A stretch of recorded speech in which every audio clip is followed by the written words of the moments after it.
గురుగారు మరొక ఉత్తరం చూద్దామండి. అమ్మ. తెనాలి నుండి శ్రావణి గారు రాస్తూ ఉన్నారు, శివుణ్ణి లయకారకుడు అని ఎందుకు అంటారు? శివుడు అసలు లయకారకుడు అని మనం అనుకుంటున్నాం, కానీ సృష్టి స్థితి లయలు మూడు చేసేటటువంటి వాడు పరమేశ్వరుడే. అంతెందుకు, ఇంకా సంహార తిరోధానాలు కూడా మళ్ళీ ఇంకొక రూపంలో ప్రళయమైన తర్వాత మళ్ళీ ఉద్భవింపజేయడానికి మూల కారణం కూడా ఆయనే అని చెప్తారు. అసలు లయము అంటే అర్థం ఏమిటి?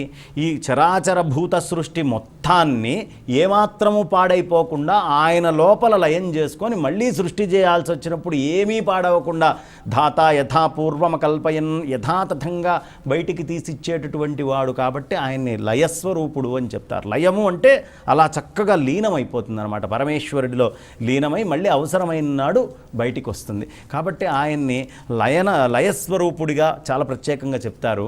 అసలు ఆత్మస్వరూపుడైనటువంటి పరమేశ్వరుడు విష్ణువుని విష్ణు పురాణంలో తీసుకున్నప్పుడు చైతన్యమైన పరమాత్మగా చెప్తారు, శివపురాణం తీసుకున్నప్పుడు శివుణ్ణి చైతన్యమైన పరమాత్మగా చెప్తారు.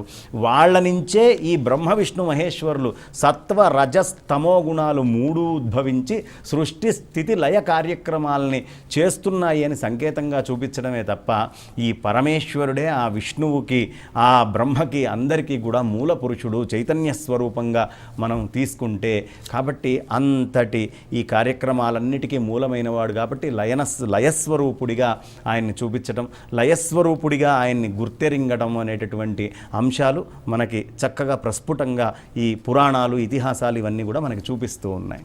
గురుగారు శివతత్వం గురించి శివ వైభవం గురించి విశేషంగా వివరించినందుకు ధన్యవాదాలు. ధన్యవాదాలమ్మా.